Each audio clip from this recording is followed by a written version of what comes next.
नमस्कार। चलिए आज जानते हैं कि भारतीय धर्म ग्रंथों में धर्म की परिभाषा किस रूप में की गई है। धर्म की व्यापक व्याख्या करने के कारण ही हमारे जो स्मृति ग्रंथ हैं, उनको धर्मशास्त्र की संज्ञा दी जाती है। किंतु सभी स्मृतियों में या उपनिषदों में, वेदों में धर्म को अलग-अलग तरीके से परिभाषित किया गया है। सबसे बड़ी बात कि धर्म को मनुष्यता का आधार बताया गया है और यह कहा गया है कि धर्मेण हीनः पशुभिः समानः, यानी धर्महीन मनुष्य पशु के समान है।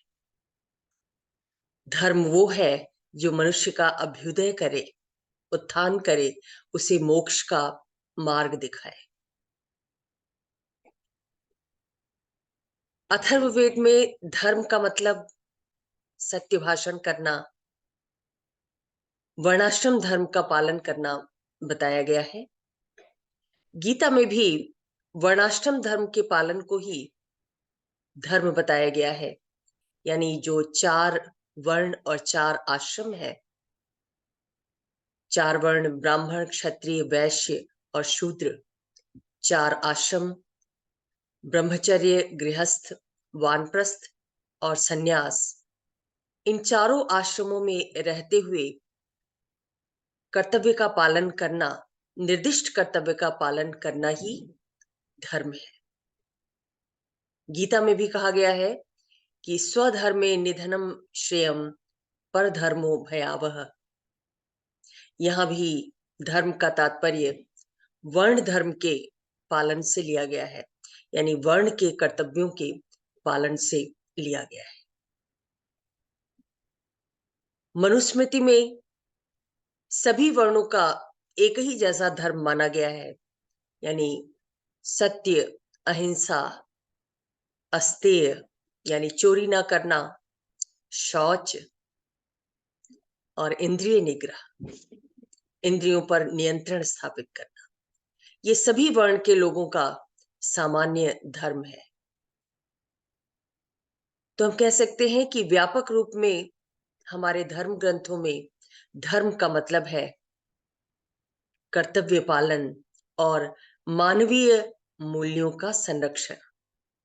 धर्म एक आचार संहिता के रूप में है मानव जीवन के लिए, जो उसे कल्याण का पथ दिखाता है, जिसके अनुसार हमें जीवन भर आचरण करना चाहिए। उद्देश्य है मानवीय मूल्यों की प्राप्ति, मोक्ष की प्राप्ति। कर्तव्य की बहुत व्यापक व्याख्या मिलती है इन धर्म ग्रंथों में। हमारी जो भी सामाजिक भूमिकाएं हैं, सामाजिक जीवन जीते हुए हम जिन जिन पद और परिस्थिति पर रहते हैं, पिता के रूप में, पुत्र के रूप में, पति के रूप में, पत्नी के रूप में, मित्र या सखा के रूप में, सभी परिस्थितियों के अनुरूप भूमिकाओं का निर्वहन ही, यानी कर्तव्य पालन ही धर्म है। कुछ धार्मिक अनुष्ठानों यानी धार्मिक क्रियाओं को भी धर्म के अंतर्गत सम्मिलित किया गया है, जैसे दान देना या यज्ञ करना, अध्ययन करना, ये सब धार्मिक क्रियाओं के अंतर्गत आता है।